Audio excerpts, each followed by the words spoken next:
स्वागत है आपका फुल स्टॉप में। बेखबरी का फुल स्टॉप एक ऐसा चैनल जो जनता की बात करता है, एक ऐसा चैनल जो चुनाव की सच्चाई को दिखाता है और ज़मीनी स्तर पर युवाओं से बात करता है, समाज सेवियों से बात करता है और एक ऐसी जगह से बात करता है जहां स्वाद होता है। क्योंकि हमारा कार्यक्रम है क्या स्वाद है चुनाव का, तो नारायणी बेकरी का जो काढ़ा है, नारायणी बेकरी की जो चाय है, उसका जो स्वाद है, उसी स्वाद के साथ हम आज आपको बताएंगे कि चुनाव का स्वाद कैसा है।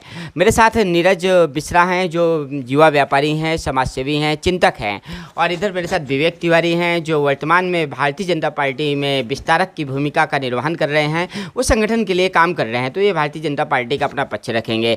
इधर शिवम उपाध्याय हैं जो युवा व्यापारी हैं, पीढ़ियों से इनको व्यापार मिला है, कोई ऐसे व्यापारी नहीं जिन्होंने अपना व्यापार खुद का खड़ा किया हो।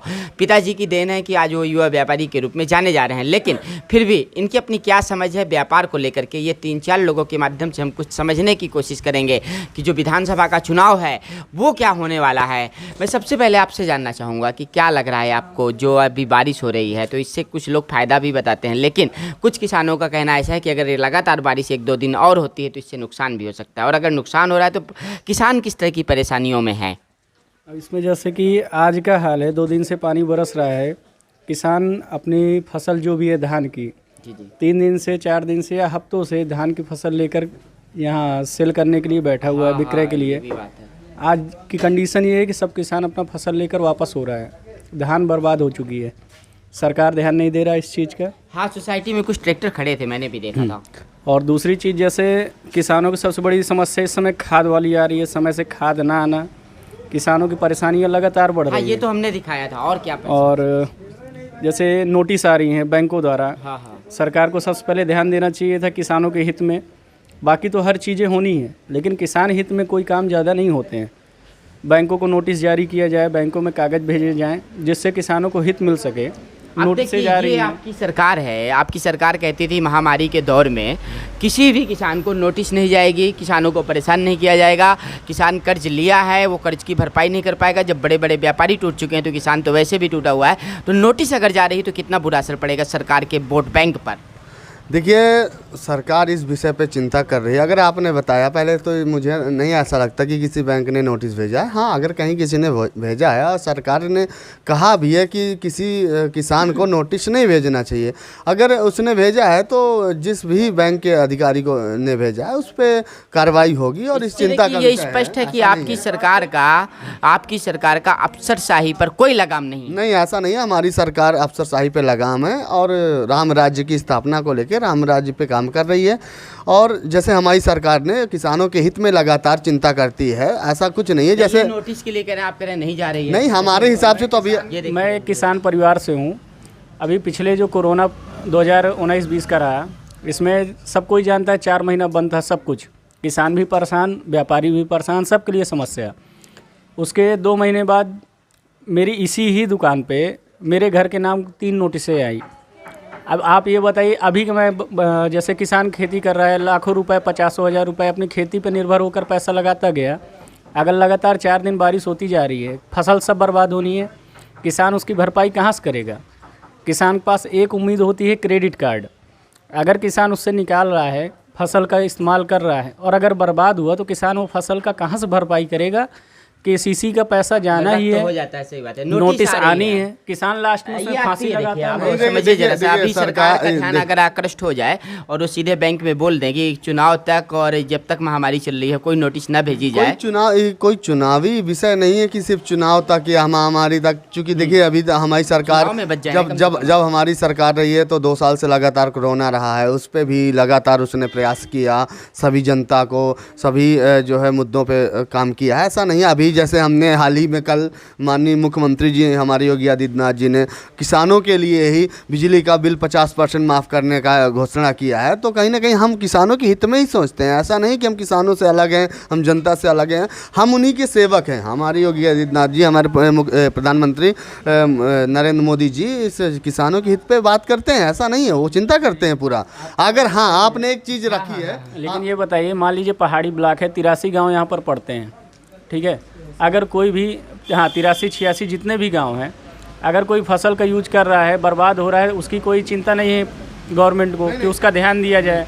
ठीक है। नहीं, हम आपकी सरकार का एक विकास भी दिखाई दे रहे हैं कि भले ये सड़क पूरी बन गई हो, कई बार इसको आवाज़ उठाने के बाद बनाया भी गया, लेकिन ध्यान नहीं दिया गया। ये सड़क देखिए, क्या कहते हैं, इस तरह से अभी भी यहाँ टूटी हुई है। नहीं नहीं, ऐसा कुछ नहीं है। अभी ये जो सड़क यहाँ पे आ रही है, ये हमारा पहाड़ी जो ग्राम है, ये ग्राम पंचायत में आता है, ना कि कस्बे पे आता है। ये ग्राम पंचायत पे आता है। तो ये जो बीच का रोस्टर छोड़ा गया है, तो ये ग्राम पंचायत पे आता है। लेकिन कहीं ना कहीं इस पे भी ये गलत बात आप बोल रहे, देखिए आप बचने की कोशिश। नहीं नहीं, हम बचने की कोशिश नहीं करें, उस बात को आप अन्यथा ले रहे हैं। ये ग्राम पंचायत पे आता है, लेकिन ये नेशनल हाईवे है, तो RCC रोड बननी, इस पे आरसीसी रोड बनेगी। अभी आप देख रहे हैं करबी से पहाड़ी तक जहां आधा घंटा लगता था, वहां हम 8 मिनट में 10 मिनट में पहुंच रहे हैं। तो देखिए, अभी हम एक व्यापारी को भी मौका दे देते हैं, क्योंकि युवा व्यापारी हैं, तो सबसे पहले हम इनसे भी पूछ लेते हैं 1 सेकंड के लिए। तो अभी हाँ, व्यापार में अभी जैसे आप बताइए, लोन लेने आप जाते हैं तो कैसा लगता है आपको कि लोन के लिए? जैसे 1 महीना पहले योगी जी ने एक आदेश दिया था खादी ग्रामोद्योग व्यापार के लिए, कि जो भी व्यापारी अगर व्यापार करना चाहता है या अपने व्यापार को और बढ़ाना चाहता है तो खादी से फाइल कर सकता है। 24 से 72 घंटे के अंदर उसको फाइल पास करके खादी देगा। लेकिन आज ये समस्या है कि 6-6 महीने फाइल पड़ी हुई हैं, लेकिन खादी के अधिकारी कोई भी उस फाइल को पास नहीं करते हैं। वहाँ पर पहला एजेंडा है 2 से 3% कमीशन चाहिए, तब फाइल पास होकर बैंक की तरफ जाती है, नहीं तो काम ही नहीं होगा। गवर्नमेंट इस चीज़ में सबसे पहले ध्यान दे। अगर बिल्कुल सही है, नौयुवा को नौकरी नहीं मिल रही है, व्यापार पर अगर निर्भर होना चाहता है, तो कहीं ना कहीं तो सपोर्ट लेगा, सरकार से मदद मांगता है, कर्ज लेता है, भरेगा भी, लेकिन उसको राह तो मिले। बैंकों की कमीशन खोरी जब तक बंद नहीं होगी, तब तक युवाओं के भविष्य का भला नहीं होने वाला, ये इनके कहने का मतलब है। जैसे नीरज जी ने बताया कि अगर कमीशनबाजी होती है, तो हाँ, ये कहीं स्पष्ट आपकी बात से हम सहमत हैं। ऐसा नहीं कि हम इस बात से बच रहे हैं। अगर अधिकारियों की तानाशाही रवैया रहा तो कहीं ना कहीं गलत है, लेकिन सरकार पूर्णतः ये हर जनता के और किसानों के हित में चिंता कर रही है। क्योंकि हम सरकार पे आते हैं जनता की वजह से, किसानों की वजह से। हम सब, मैं भी एक किसान परिवार का ही बेटा, युवाओं की वजह से आते हैं। 65% युवा आबादी है, युवाओं को रोजगार मिलने के नाम पर कमीशन खोरी का सामना करना पड़ता है। विषय युवाओं का, तो युवा किसान परिवार से भी है, बिजनेस परिवार से भी है, हर परिवार से। ऐसा नहीं कि युवा कहीं अलग से आ गया। लेकिन विषय एक बात मैं रख दूं आपको।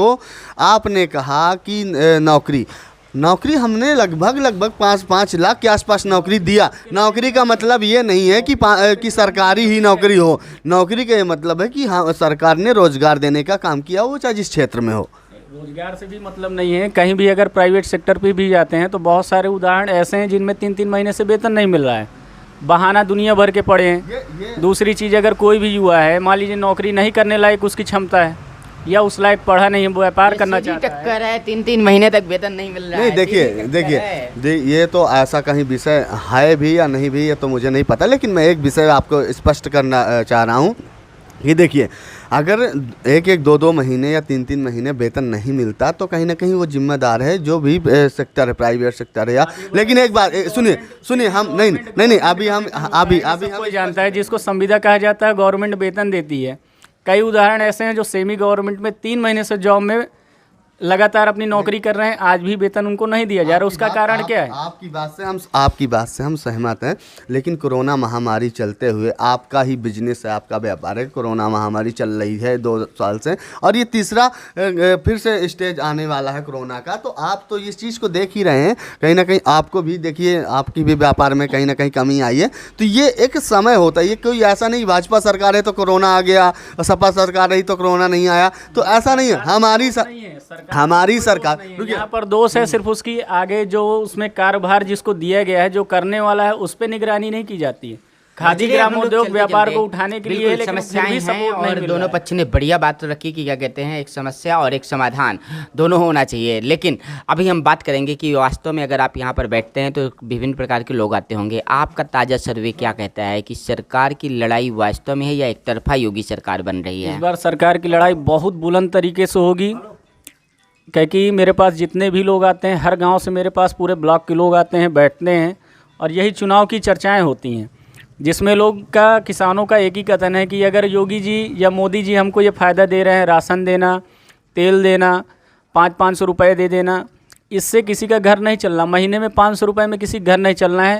नहीं वो तो ठीक है, देखिए महामारी के समय वो दे रहे हैं जिसको जो है वो एक अलग लोग मुद्दा जो होगा। लेकिन काम आप ये करते बताइए, हैं। ताजा सर्वे कम समय में क्या लगता है आपको कि कांटे की लड़ाई है या एक तरफा योगी सरकार नहीं बनेगी, नहीं, या इस बार यो- कांटे या की एक लड़ाई सरकार एक है। तरफा नहीं, बनेगी? मैं दोनों को नहीं कहूँगा, क्योंकि इस बार बहुत भयंकर लड़ाई होनी है। सब पार्टियों में एक से बढ़कर एक टक्कर होगी, जिनमें से 2 पार्टियां एक दूसरे को टक्कर देते हुए आगे बढ़ेंगी। अब कौन जीतेगा ये नहीं जानता, जिसमें ये से देखिए, भाजपा और जमीनी- सपा। ये एक जमीनी सर्वे है जिसका सामना आपको करना पड़ रहा है कि टक्कर है, एक तरफा कुछ भी नहीं है, अब लहर जैसी कोई बात नहीं रह गई है। ठीक है, मैं भी इस मुद्दे पे बात करता हूँ। देखिए कहीं ना कहीं आपने जो इस बात रखी ठीक है, लेकिन हम 350 प्लस सीटों से ही जीतेंगे इस बार। हम अपनी जैसे पिछली बार हमने पूर्ण बहुमत की कह सरकार जरूर रहे बनाई है। हैं, लेकिन लेकिन हम ये आप आप ये पूरा कह दिए 350 सीटों पर जीतेंगे। जनता का कहना ये है कि इस बार जो ब्लॉक प्रमुख और ये आपका जिला पंचायत का चुनाव हुआ, इसमें काफ़ी धोखाधड़ी हुआ है। तत्काल चुनाव के बाद बंद कर दिया गया और तुरंत जीत हासिल हुआ। जीत होते हुए भी इंसान हार गया। इसका जीता हुआ आदमी हार गया था, ठीक है। ये तो देखिए, हाँ, ये तो लेकिन विधानसभा चुनाव नहीं, नहीं, में हम एक हाँ एक- बिल्कुल एक जीता बात हुआ रखना आदमी भी चाह रहे हैं। देखिए हार ये गया। तो आलोचनाएं हैं, पक्ष भी पक्ष नहीं आलोचनाएं करता है। रहते हैं। सुनिए, 24 घंटे आप पार्टी के बीच में रहते हैं, ये हम मानते हैं, क्योंकि आप भाजपा से जुड़े हुए हैं। मैं एक किसान से और जनता से जुड़ा हुआ हूँ। ऐसी जगह पे बैठा हूँ जहाँ पर हर किसान, हर गरीब दल बैठता है। एक बात करता हूँ, मैं भाजपा फिर भी से आपको जुड़े लगता नहीं है मैं आपको भाजपा से जमीनी जुड़े सच्चाई जुड़े पता के है। साथ साथ मैं एक जमीन से जुड़ा हुआ भी कार्य करता हूँ। ऐसा नहीं कि मैं भाजपा ही पे रहता हूँ, मैं समाज से जुड़ा होता हूँ, लोगों के बीच जाता हूँ। बस लेकिन एक एक बात करके करता हूँ। जी, मैं लोगों के बीच भी जाता हूँ, लोगों से बात भी करता हूँ। ऐसा नहीं कि मैं भाजपा के मंचों पे ही बैठता हूँ। अंतिम सवाल थोड़ा सा ये भी हो जाए कि मैं आपको बता दूं कि जो एक गुटबाजी की बात हमें सुनने में आ रही है लगातार, जब सत्ता में कोई दल आ जाता है सबसे पहला सबसे बड़ा शिकार वो गुटबाजी का होता है। लखनऊ से लेकर के ज़िले की मेन बॉडी से लेकर के ब्लॉक की क्या कहते हैं छोटी सी छोटी इकाई तक, संगठन तक में गुटबाजी हो चुकी है। इस गुटबाजी से कैसे निपट लेगी बीजेपी, ये बड़ी बात होगी। देखिए गुटबाजी नहीं, जब एक परिवार होता है तो ये 5 उंगली होती है, परिवार में 5 लोग बराबर नहीं होते। लेकिन कहीं ना कहीं गुटबाजी का ऐसा कोई विषय नहीं है। देखिए कोई नाराज होता है तो कोई खुश होता है, तो ये चलता आपको रहता बचना है। आसानी से आ रहा है, पर आपको ये पता होना नहीं चाहिए बच नहीं रहे। ये गुटबाजी ने, मैंने क्या कहा कि घर में योगी भी आमने सामने हैं। नहीं, मोदी और योगी जी आमने सामने नहीं है। मुख्य सचिव रातों रात बदल जाता है, योगी आदित्यनाथ को पता नहीं चलता। नहीं, ऐसा कहीं कुछ नहीं है। ये सब मनगढ़ंत कहानियां हैं। मनगढ़ंत नहीं कहीं है, ना बड़ी कहीं बड़ी मीडिया रिपोर्ट्स आ रही है। क्या है, अभी माननीय प्रधानमंत्री नरेंद्र मोदी जी ने स्पष्ट कर दिया कि यूपी के लिए योगी उपयोगी है। वो रैली में वो हाँ, बोलेंगे। तो अब रैली में अच्छा भाई, रैली में बोलने का मतलब है ना कि समाज में संदेश जाए। योगी को आप मुख्यमंत्री बनाइए, योगी जी माननीय महाराज जी हमारे मुख्यमंत्री कुल मिलाकर के चलिए, बनाइए। अभी हमारा वक्त भी हो चुका है, पर्याप्त वक्त भी हो चुका है।